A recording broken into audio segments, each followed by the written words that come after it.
Patriarku Serb Porfirie së bashku me pastorin Mark Burns, këshilltar për çështje shpirtërore të presidentit amerikan, vizituan sot deçanin e lartë dhe faltorët të tjera ortodokse në Kosovë pas pritjes ceremoniale në deçanin e lartë.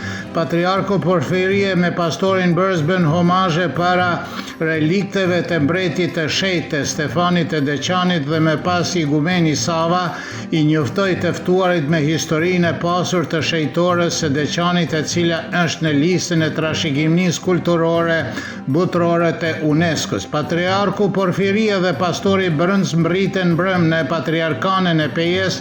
Kreu i kishës ortodokse serbe tha se i lutet Zotit që t'u jap paqe të gjithë, mirëkuptim dhe dashuri vllazërore. Pastori Burns kaloi ditën e mëparshme në Beograd, nga ku u nis për në Kosovë me patriarkun.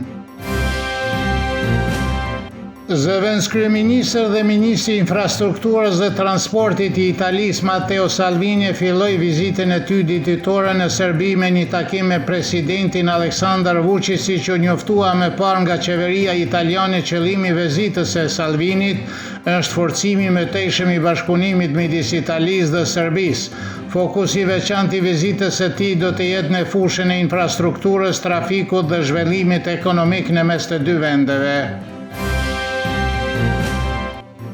Në samitin e ardhshëm të NATO-s, i cili do të mbahet të martën dhe të mërkurën në Ankara, pritet se pjesa më e madhe e bisedës të jetë rreth shpenzimeve dhe përmbrojtjen e anëtarëve pjesëtarë të armatosjes së Ukrainës dhe rinovimi e armatimit të NATO-s, thonë për Kosova Online Marko Savković nga fondi ISA. Ai beson se do të diskutohet edhe pikat e nxehta në të gjithë botën, përfshirë edhe Kosovën.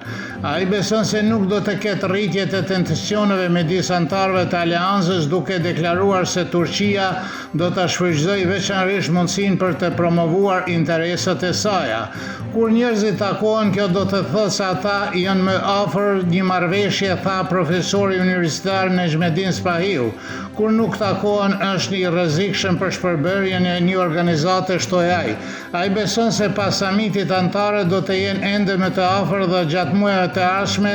Preludi i këtij samiti ishte takimi i presidentit të Shtetit Bashkuara të Amerikës Donald Trump me sekretarin e përgjithshëm të NATO-s Mark Rutte në shtëpinë e Bardhë, shpjegoi analisti Vlade Radulović për Kosova Online. Sipas tij, Ballkani Perëndimor do të jetë një nga temat në një kuptimi më të gjerë, për fokusi do të mbetet në Ukrainën dhe lindjen e mesme.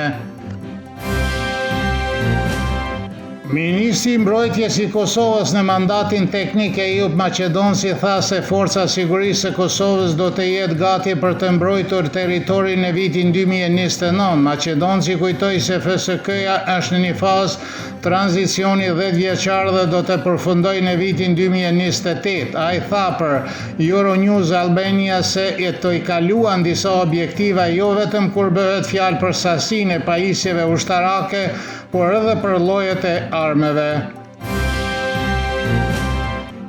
Kulumtuesi i lartë i Institutit të Drejtësisë së Kosovës Naim Jaka e vlerësoi se qeveria e ardhshme përballet me 3 sfida kryesore që kërkojnë vendime të vështira, vizion afatgjatë dhe guxim politik, sepse ato ndikojnë në ekonomi, energji dhe mirëqenien e qytetarëve. Pasojat e tyre, siç deklaroi ai, do të zgjasin për dekada dhe do të ndikojnë në brezat e ardhshëm, raportojnë mediat. Sfida e parë, sipas mendimit të tij, do të jetë krijimi një shumice të qëndrueshme parlamentare dhe formimi i institucioneve të reja. Një sfidë tjetër është inflacioni, i cili mbetet i lartë në Kosovë, si dhe sfida e tretë, sipas Jakajt, shënohen energjia, ku vendi i mbledhjes duhet të vendosë nëse Kosova do të bashkohet projekteve rajonale të gazit të mbështetura nga Shtetet e Bashkuara të Amerikës apo do të mbetet jashtë tyre, tha ai.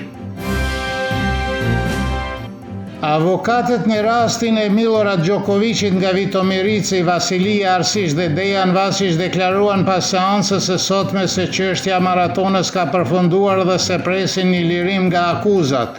Argumentet përfundimtare në këtë rast janë planifikuar për të paraqitur me 21 korrik. Milorad Djokovic u arrestua në qershor të vitit 2022. Deri në arrestimin e tij ai ishte i vetmi serb që jetonte në Vitomiric, ku shtëpia e tij u dos gjatë përndjekjes së marsit të vitit 2004. Disa vjet më parë arrestimi i tij, Djokovic nisi procedurat me autoritetet lokale në Pejë për shkak të trullit që dikur e kishte marrë nga komuna dhe në të cilin e kishte ndërtuar shtëpinë.